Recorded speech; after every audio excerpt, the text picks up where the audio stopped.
Hello, I'm Gaara here and welcome to a brand new vlog in which I talk about what is going on in the past week or so, Hearthstone related in my life and in general. So, the spring prelims qualification has wrapped up at the 1st of May, and I haven't talked about it till now because Blizzard was like calculating points and hasn't sent out email notifications for the upcoming tournament, which are the preliminaries, which is on the 20th of May till like the 21st or something. And yeah, I had 24 points. It was rough to get that many points because I didn't get any points in the February, the first month. It's always like it's usually a 3-month cycle where you accumulate points, and in February I only got 1 point in February, so it was very difficult to get those 24 points because in Europe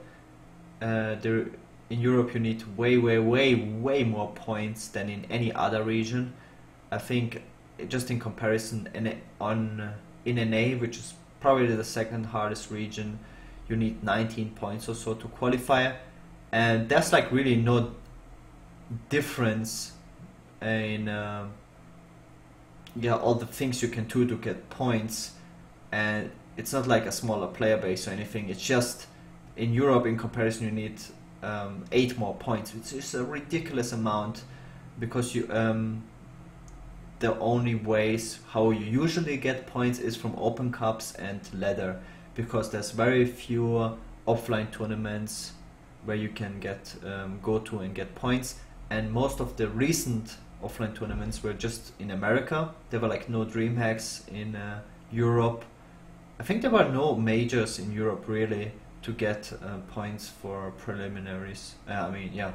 So it's just very hard to get those 24 points if you are in Europe, which means you have to win open cups and finish high legend. And if you're missing out on 1 month, you basically have to finish super high on legend and win open cups. So it's a lot of grinding, and yeah, anyways, I ended up with 24 points, at least I thought so. Just yesterday Blizzard updated and removed 1 point from my standings, and I dropped from 24 to 23, and this is not enough, and I'm very sad about that because I didn't know it. If I knew I was missing 1 point, I would have went for a top 50 finish in the end, and I stopped at top 100 because I was very convinced that 24 points will be enough, so I didn't want to risk it because I was grinding for so hard for the last 2 months that I don't want to risk not making it. So I had a top 100 finish guaranteed, and I was grinding a lot for that and to get that, so I didn't want to risk it and just stopped there. But if I knew I was missing 1 point, then I would have just went for top 50 because I have to, right? Because I knew that 23 might not be enough. At that point it wasn't like guaranteed that 23 won't be enough, but it would be too risky. You don't want to risk everything on not going to. And at 24 you feel pretty secure if you have the top 100 finish guaranteed, which I had. So they removed now the 1 point, and the thing is, this 1 additional point I had on my standings, I had it for 3 months. So at every cycle they add points. It's like twice per month they add points, once per open cups and once for ladder, right? And I'm playing open cups every single day, and since February, and I think in February I got 2 points, and it could easily be that I got 2 points instead of 1 point because I played open cups every day. There could be like a top 8 finish, which I just didn't pay attention to because I go for winning an open cup always, because you need to go for those top 5 for those 5 points from open cups, and then I got like 2 points in February, and I was like, it's like the legend point I got, and from some open cup, because I was at February I was playing like 3 or 4 Open Cups per day. I was playing the NA Open Cups and U Open Cups, and I thought like I didn't get a high finish from Open Cup, but you could easily miss like a top 8 finish if you play Open Cups every single day. Anyways, so because it was just 1 point difference, and I figured like if Blizzard adds me the point, then I have this 1 point, right? I didn't think about like where did I get this one random point from, right? And when they updated the points in March from like the ladder and winning me, like in March I finished top 20 legend and won Open Cup, and I got like how much was it? I think 8 plus 5, 13 points, which was correct. And then I was at 15, and then in April I got a top 100 finish, and I got won another Open Cup, and then I went up to, which is I think how much is it? 9 points, which puts me at 24, which also makes sense. And this is like a very long time, right? And everything the added was just correct, and so I didn't really think about anything. That something was wrong, because it just stayed there for such a long time. And just now, yesterday, out of the blue, they removed 1 point from my standings. And I thought if there was a mistake that Blizzard made with the points, they will remove it, because they updated the points like so often, every single month. And this 1 additional point stayed there from February. So I really never had this in my mind that they could have done a mistake, right? Because they recounted the points, and when they did a mistake, actually, you could see in the standings that they changed it. They changed the standings all the time just to remove the errors. And yesterday, when I can't go for a top 50 finish, when everything was already set, all the standings were fixed, then they remove 1 point from my standings that I can't go to preliminaries. And that was like, that was so painful, because I couldn't even do anything to change it. It was too late. Like I can't go now and grind Open Cups or finish higher legend. It was when everything was done, they removed me 1 point from 3 months ago, which I wasn't even aware of. Because I was looking at their site, at the standings, and I took this as to calculate how many points I needed for preliminaries. And this made me really depressed, because I really tried to qualify, and it was super difficult because I didn't get too many points from February. And I still managed to do it, at least in my mind. So I was like super hyped. I was preparing deck testing every single day, because I knew I will have enough. And then when the standings got released, the original standings, and I knew 24 is enough, awesome, I will go to prelims. And turns out I was the only one where they messed up, and they gave me 1 point additionally, like a long time ago even. And yeah, I don't know what to say about that. It's very, very frustrating.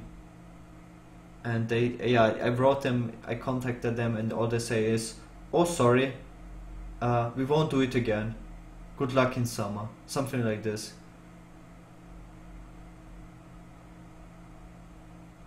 And yeah, that's why I'm like really demotivated right now.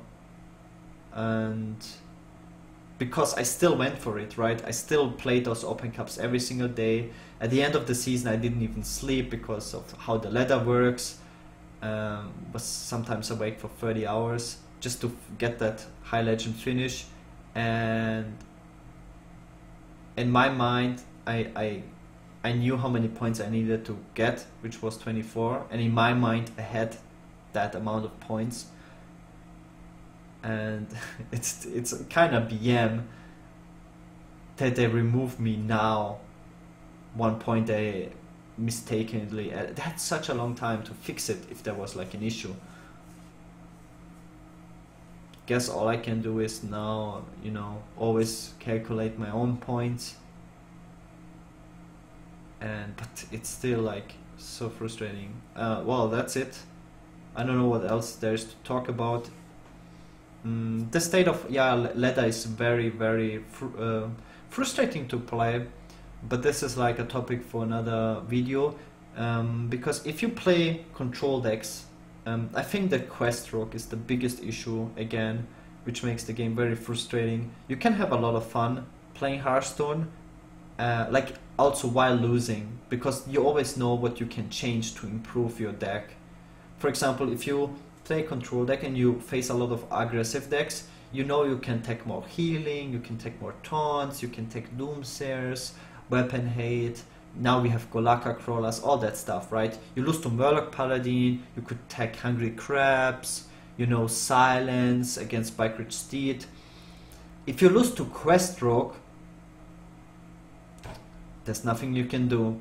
It's just don't queue into Quest Rogue. And sometimes you have those phases where you queue 2 or 3 times into Quest Rogue and you just lose, right? If you play a control deck, all you can do is switch your deck, play a different deck. And that started with Control Warrior versus Jade when they introduced the Jade mechanic. Like, and if you like to play decks like Control Warrior, all you could do is just play a different deck. And Hearthstone is going more and more into this rock, paper, scissors state, and like very, what I mean with that is very polarized matchups, like almost like 100 to 0 matchups. With the like Freeze Mage versus Control Warrior was like one of the very few polarized matchups we had in the past, but right now it's so many. It's like Jade Druid versus Control Warrior, or Quest Rogue versus any control deck, face decks versus Quest Rogue, like it's just super one-sided matchups. And right now when I look at the tournament scene and how people approach tournaments and what kind of lineups they bring, it's just always just hard targeting stuff, hard countering stuff. The only way how you get edges now is through some in-game RNG from, like, let's say Elise. But it's more about, right now, it's more about just drawing the nuts and hard countering your opponent, and it goes more and more away from making decisions in game, because we have like less decks where decisions do impact the game a lot. I couldn't even think of a deck right now. Like Control Paladin would be the deck where you have the most decisions, but for example, if you now play a Control Paladin versus an Aggro Druid and he innovates out the 3 mana dinosaur and you don't have a Doomsayer, you just lose the game. This is like what I mean with just drawing the nuts, you know. You play against a Silence Priest, you can't kill his minion, and then he just gets a 14/14. You play a Jade Druid, you have no removal because there's no mulch, just kill you, or like a big one Cleave, just lose. Same with Quest Rogue, that they have double Shadow Step in the starting hand, you will lose. It's more about just drawing the nuts and polarized matchups. They play Quest Rogue, you wanna queue an aggressive deck into it, because the only way to beat it is with an aggressive deck, unfortunately, or Freeze Mage. You queue Freeze Mage, gets hard countered by Control Warrior. If you play just a pure Freeze Mage version, it's just weird. It's really, you just autopilot. You like, ladder is really bad. Right, I think the system of ladder is really bad because you can't ban a specific deck on ladder, and there's just too polarized matchups. And once you face it, you just know, yeah, I guess I lose, hope to not queue into it again, and it's just very boring. It's a lot of hours you have to spend, and yeah, that's it. My current experience with Hearthstone right now. Like, if Quest Rogue wouldn't exist, Hearthstone would be great, but as we all know, Blizzard will probably not care and just let it be for another 6 months or 9 months or how long, and then before BlizzCon they realize, oh yeah, it's too stupid, this deck, we should change it, and then maybe BlizzCon will be great. But till then, I don't see any fast changes whatsoever. Thanks everyone for listening, and see you guys in the next video. Peace out.